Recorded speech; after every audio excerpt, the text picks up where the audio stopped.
Daz Dillinger talks about how Afeni Shakur sued him for $100 million over the songs on the Makaveli and Dillinger album. Also, we talked about how Suge Knight was never given the opportunity to cut royalties, and was that Interscope's power play to never let him do so. Also, we talked about Harry O, Warren G, Jay-Z, and a few other things that I think you might want to hear. Let's get back into some more of this straight game. Yeah. Blackjack. Life is like a game of cards. It's not what you dealt, but how you play it. Yeah. Blackjack. To play each situation correctly. I remember they used to laugh at a brother. So had you ever seen, do you think, because see, a lot of people don't know nothing about this, right? I think personally, and usually how the big boys do business, right? Look, you got your imprint, Death Row, but when it comes to, and even right now, as you see a lot of labels, they might got a distribution deal. What they do is the big boys cut the checks. Like my checks, my royalty checks for the records right here, right? I get one from Aftermath, and then I get one from Death Row, Amaru, right? Aftermath, Interscope, and Death Row, Amaru, right? And so do you think that in the process of what Suge's deal was, or his relationship with Interscope was, that they agreed just from the inception, because that's what it seemed like to me, that they would always do the, what's the name? They would always cut the royalty checks. They would always count the record sale. I don't think that they could rely on Suge to be able to do that. I think now they cutting the records, but it was coming from Koch at first. No, I'm talking about in the beginning. Oh, in the beginning? In the beginning, like when they first, They was cutting the motherfucking check. That's what I'm saying. No, I'm not talking about that. I'm talking about the royalty side, Daz. Just the royalty. That's what I'm saying. The royalty side, they was cutting the check to everybody, but to Death Row too. Okay, right. That's what I'm saying. So yeah, that's what I thought. I was like, yo, Jimmy Iovine was like, Warner Brothers was like, you know what? Yeah, you can run it, but we'll cut the royalty checks. We'll count, because I put up on one of my videos the actual royalty statement that Death Row supposedly had submitted the information to Interscope, and then they cut the checks and did all of the itemizing as far as the accounting was concerned. So that's the reason why I said that. Yeah. So do you think that was what they agreed to at first? Yeah. Yeah, I think so too. I thought the same thing. Remember, Interscope was paying everybody. Remember, everything is separate. Absolutely. Right. Yeah. That's what I thought. I was like, yo. And so so for your music right now, everything that you own and control, right? Do you feel like you've accomplished every goal that you wanted to do in the music business as far as your music, and are you satisfied? I'm most definitely satisfied, because my mother was in the music business. You know what I'm saying? My mother wrote lots of songs for Bobby Blue Bland, To Be Friends. If you listen to that song, To Be Friends, by Bobby Blue Bland, my mother wrote that song. Okay. Songs for James Cleveland. So, you know, I got all these songs that she did in the 70s. Wow. The Stax Records and all that shit. That's under my catalog now, because was that right? Wow. I got my mom mistake. You know what I'm saying? I'm the only child. Okay. All them songs comes over here to me. I got a question. Have you ever tried to sample any of those songs? Yeah. You did? Yeah. On anything that you put out? On my new stuff that me and Capone did, yeah. Oh, is that right? Okay. Yeah, see, that's what I'm saying. See, most people, they don't even think like that, right? Like, yo, you know what? My mom did some stuff, some old stuff, you know what I mean? And let me go ahead and recycle this, put this on something new, and possibly create something new. That's another business right there. Right. You know what I'm saying? For my mom's estate, you know what I'm saying? And absolutely. Up her house and making her property look nice, you know what I'm saying? Absolutely. And all that, you know, everything is separate, man, you know what I'm saying? Okay. So it's about building. You say what? Just about building, you know what I'm saying? My greatest gift is waking up in the morning, praising the Lord, thinking that I'm here and working in the yard and accomplishing something and doing something productive. Doing something productive. My man, I can't say nothing better about that, man. Like I say, when you wake up in the morning, you know you're blessed with another day. All of the rest of the other stuff is extra, man. That's real talk. So, yo, you be raising Rottweilers. Yeah, I raise Rottweilers, you know what I'm saying? Sell them too? I'm getting into all that, you know what I'm saying? But I just give them away to people who need them, you know what I'm saying? People that lost people, they might need a dog or a friend, you know what I'm saying? A friend, okay. I know this Rottweiler is going to be your best friend. They smart as a motherfucker. Is that right, Dad? Yeah. They get big as fuck, but they going to protect the house. They're going to protect the house? You motherfucking right. Okay, okay. So, yeah, no, I thought you was into breeding them because I seen you got so many of them.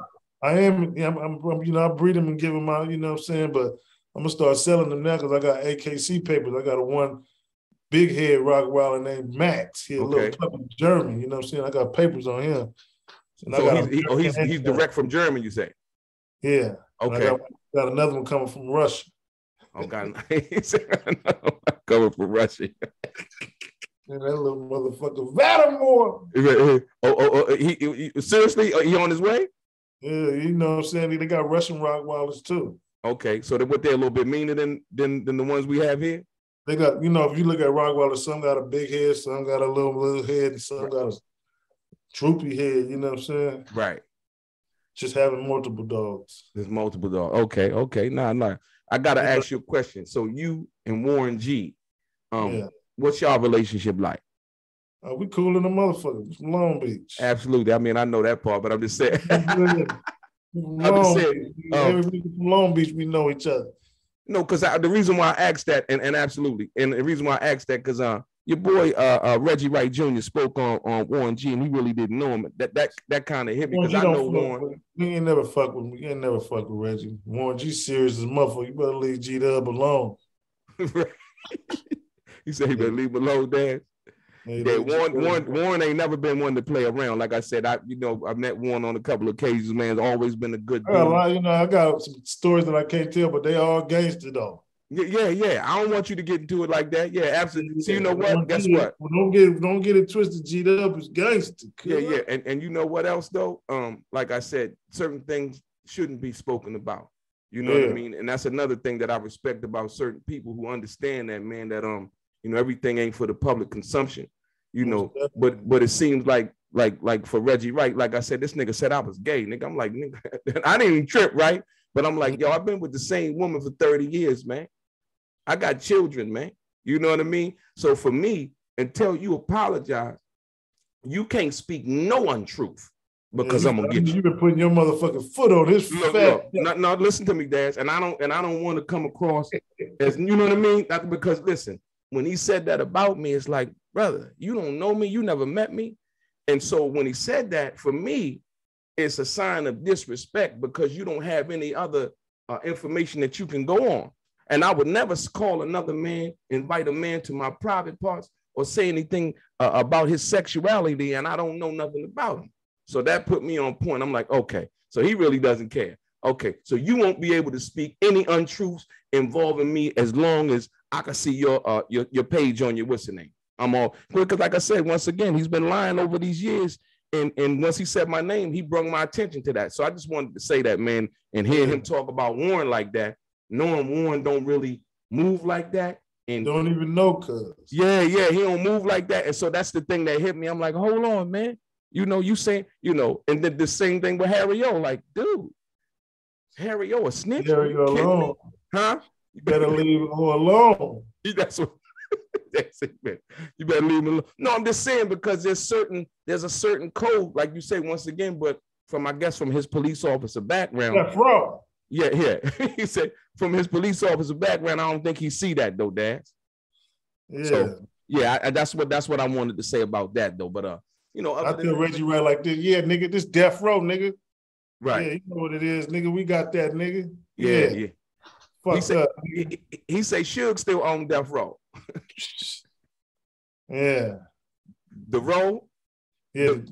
The row, THA, you know the chain they had. Right, the chain that they had. Yeah. The LLC, but it's probably just, discontinued. So when you spoke on working with Jay-Z, so what was that like though? Man, that was like one of the best experiences, you know what I'm saying? It just, we knocked that shit down. It was classy. It was classy. In the studio, you know what I'm saying? Right. Good money. Yeah, it was good money. Good money. Yeah. That's always good money. It was 2001. You know what I'm saying? And then what really topped it off, the nigga did Soul Train. with the Soul Train Music Award. Yep, and he invited me and Corrupt to get on stage with him and do Change the Game. Oh yeah, that remix. Yeah, that came out on nigga was equipment. Right. No, that remix was tight though. That was official. You know what I'm saying? That was official right there. Shit, so hey, do you ain't got no music from Tupac that we don't know nothing about? I probably got some songs, but you know what I'm saying? Shit, I gave them all to Afeni. Oh, you gave them all to Afeni? Yeah, because she sued me, you know. Oh, she did? Songs, you know what I'm saying? Like 100 million. I'm like, here you can have, mom. And that's how I got my... She sued you for 100? Afeni sued you for 100 million? Man, you see that album cover in the back? Right. Makaveli and Dillinger. Okay. I was coming out with the motherfucker, you know what I'm saying? I had 100,000 CDs and tapes. You know, bootlegging was in effect back in the 2000 coming up, you know what I'm saying? So, shit. So that was all of, basically, that was all of the verses that you had from Pac and you? That was all the shit that I recorded, just to let motherfuckers know that I did it. That you did it, right. Stealing so motherfucking much, you wouldn't even know I did it if I didn't tell you. If you didn't tell you, yeah. And so that you never could bring it out. They put a cease and desist on it? Can't put a cease and desist on the street, though. Right, yeah, true. I ain't never heard that. I got it. Where can I get that at? Man, shit, right now you can go online on YouTube. That's why I say it's all on YouTube. It's on YouTube. Okay, it's on YouTube. So who collected the money from that? Who collected the money from that? I registered the motherfuckers. So you registered all the songs? Yeah, you know, anything on my motherfucking name on, I'm registering that motherfucker. Yeah, and they can't take it either though. Yeah, we just gonna dispute. Okay. So they can't basically take nothing that they gotta come through you anyway, because your verse is on and your production's on.